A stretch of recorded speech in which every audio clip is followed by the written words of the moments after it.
BC నాయకుడు మాజీ మంత్రి జోగి రమేష్ గారి అక్రమ అరెస్టులో చూస్తూ ఉన్నాం.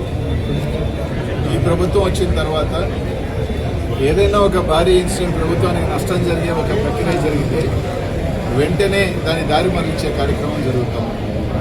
ఒక పక్క తుఫాను విపత్తు వల్ల రైతులు నష్టపోయారు, రైతాంగం నష్టపోయారు.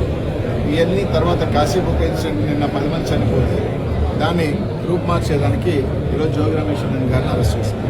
అసలు ఈ కేసుకి సంబంధించిన నిందితులు ఎవరు? మీ పార్టీకి సంబంధించిన పోటీ చేసిన వ్యక్తులు కనీసం వాళ్ళని అరెస్ట్ చేశారు ఈ రోజు దాకా? లేదు. వాళ్ళని ఎవరిని ఈ రోజు దాకా అరెస్ట్ చేయలేదు. ఒక తప్పుడు కన్ఫెషన్, ప్రతిదానికి ఏంటంటే ఒక తప్పుడు కన్ఫెషన్ రాయించడం, దాని మీద అరెస్ట్ చేయడం, ఇదే ప్రక్రియ జరుగుతూ ఉంది. ఈరోజు తప్పకుండా జగన్మోహన్ రెడ్డి గారు ఈరోజు ప్రజల్లో మళ్ళీ వస్తూ ఉంటే మేము పొరపాటు జరిగింది, తప్పు జరిగింది, జగన్మోహన్ రెడ్డి గారిని ఈరోజు ఏ విధంగా ఈరోజు మేము ఆయన ఎన్నుకోకుండా ఏ విధంగా నష్టపోయామనేది ప్రజల్లో ఒక భావన ఉంది.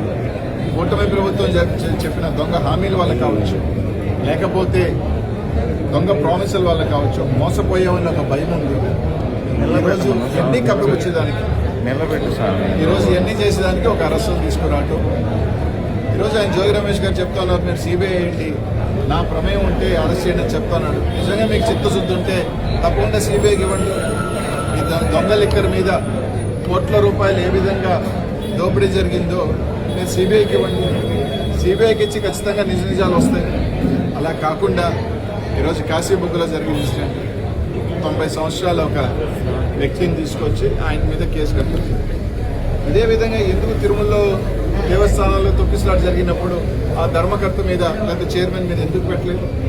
సింహాచలంలో జరిగినప్పుడు మాత్రం అక్కడ ఎందుకు పెట్టలేదు?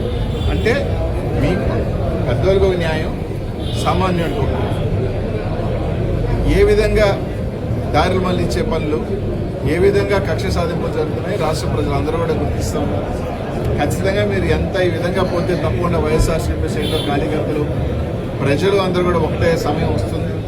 తప్పకుండా టైం అయితే ఉంది 3.5 సంవత్సరం, కానీ ఖచ్చితంగా రానున్న రోజుల్లో ఆ తగిన మూల్యం చెల్లించుకుంటారు. ఎవరు కూడా దీనికి అతీతులేం కాదు.